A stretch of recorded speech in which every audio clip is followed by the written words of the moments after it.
ហានធំទាំងឡាយ8កន្លែង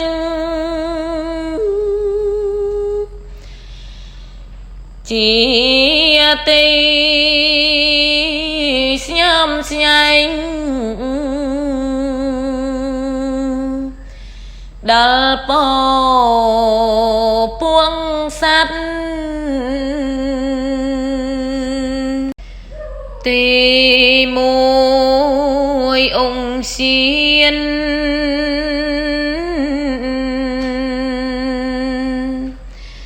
ជាឋានព្រៃស្ងាត់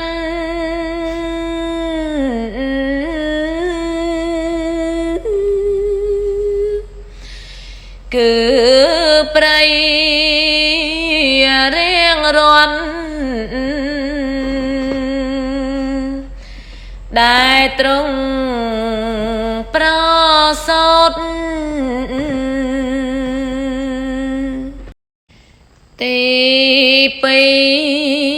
ប្រសើរ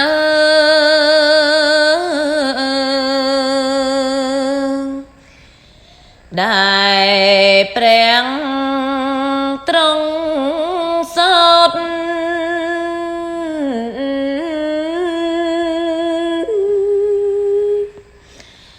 ត្រាំងក្រោមដើមពោ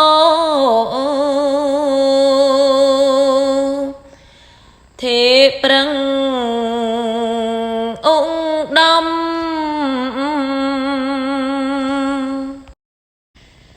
ទី3កន្លែងដែលព្រះបរម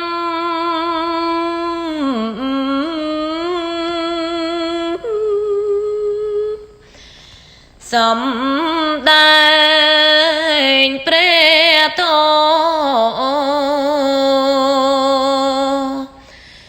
ឈ្មោះធម្មចក្រ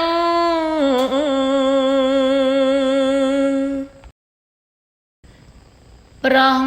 ភិក្ខុ5អង្គ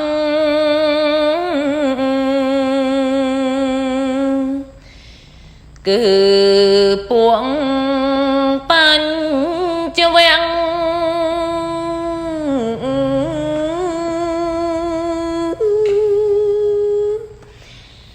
គីដែលជាអ្នក